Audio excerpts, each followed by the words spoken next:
Very busy, so let's talk about your Michael Jackson tribute at the Grammys. Really, that was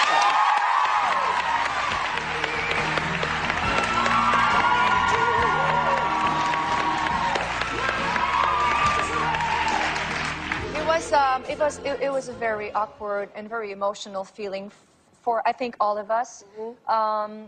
Sincerely, I've had the privilege of being an amazing. I mean, I've been a big fan. I'm still a big fan of Michael Jackson. When I was like 12, 13, 14, 15 years old, I remember the ceiling of my bedroom was on an angle like this, and I remember having Michael's posters in my bedroom. Those little Afro posters of him, I had them too. I always thought I was going to marry Jackie Jackson, actually. Yeah? Well, I didn't go that far. Okay, good. I thought, as a French-speaking person, that maybe I should learn English just in case that I would be maybe on stage with him one day. Really? So Michael was a big influence for me to learn English language. Yes. Second of all, I said, if I can be in show business and sing, maybe I'll get to sing with him. So anyway, I went to school to learn English. I met with him. I sang with him. He came to Vegas to see my show. So the Grammys for me was a very difficult emotion because I was very honored when Ken Ehrlich asked me to be part of it. It was not a thinking of a decision for me. I was there. But at the same time, I was mad that he was no longer with us. And I wanted so much to make sure that his message that he was believing in so much, that was going to be heard.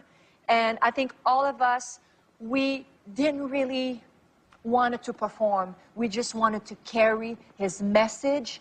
And I was very honored that I was part of it. I will always love Michael Jackson very much. And when I saw his movie, you know, at one point, whatever we see in newspaper, whatever we hear on the radio, we take some and we leave a lot. But even sometimes we take some, even us in show business. And I thought at one point that Michael was sick.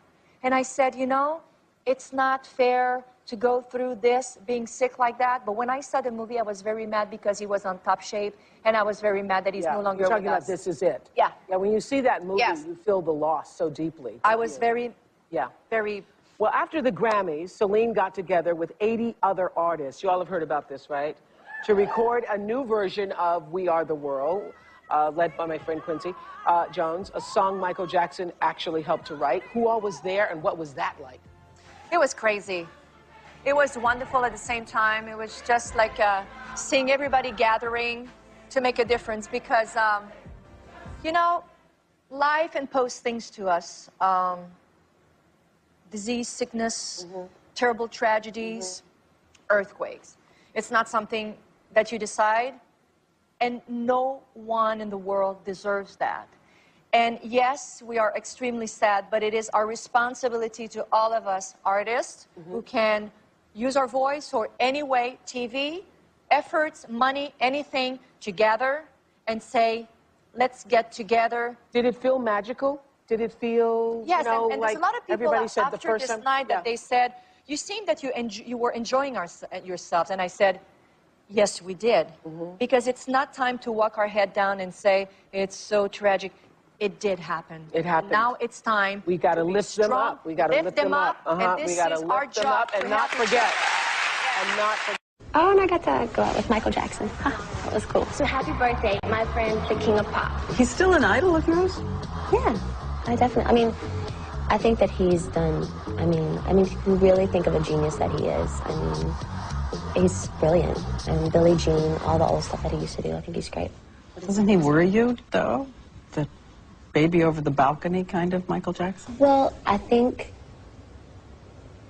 maybe growing up, like, such a young age, and it's probably affected him somewhat, and maybe it's kind of, but I think he's a great person at heart, and I just think maybe he needs me to call him, maybe. You know, he probably needs some friends around him, to be honest, or, you know. You think all the stuff written about him is untrue with little kids? I want to think that's untrue. I choose to believe that's untrue. Yeah. When I say the words Michael Jackson to you, what are the first images that come to mind? I mean, definitely King of Pop. That's like the first thing that comes to my mind. And like, he's everyone's inspiration. Like everyone, you know, whether you're a country artist or you're a rapper, most people look at Michael Jackson as one of their top inspirations. Why would you say Michael Jackson has been an inspiration to you?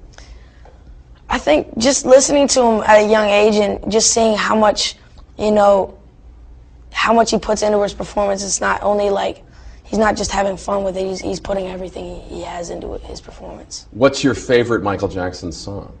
Favorite Michael Jackson song? I have a bunch. I love Dirty Diana. I love Man in the Mirror. I like Thriller.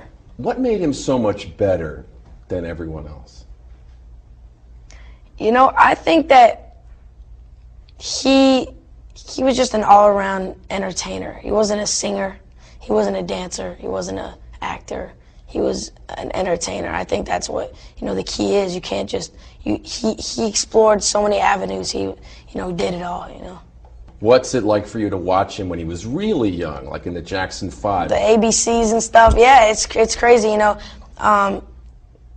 One of the first songs I really took serious and sang was Rockin' Robin, and his version of it was, you know, I listened to that and, you know, I tried to sound like him a little bit. Really, this is when you were like a little guy? I was like 9 or 10 and I was singing, she rocks in the treetops all day long, rocking and bobbing and singing his song. Like, that's what I was doing. Did you have like a hairbrush in your hand while you're doing that? No, like... just a fake mic, just like, rocking. Yeah.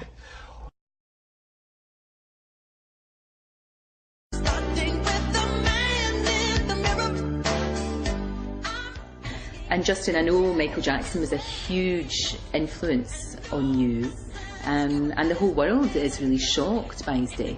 Michael was a huge influence, Stevie Wonder was a huge influence, Prince was a huge influence, but there was something about Michael and his presentation of his music that I think influenced the world.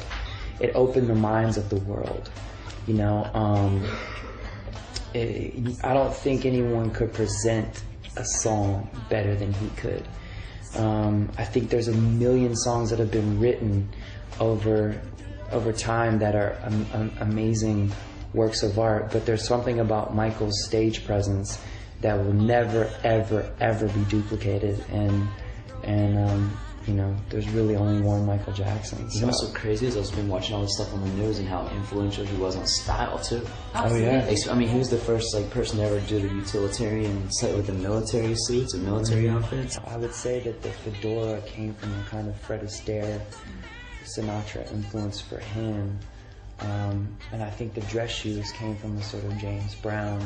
But with I had the fortune of actually performing with, you know, Mr. Brown as well, you know, and I remember the one thing that Mr. James Brown said to me is, you can only be so funky in a pair of tennis shoes, you should find a nice pair of dress shoes. So, you know, yeah.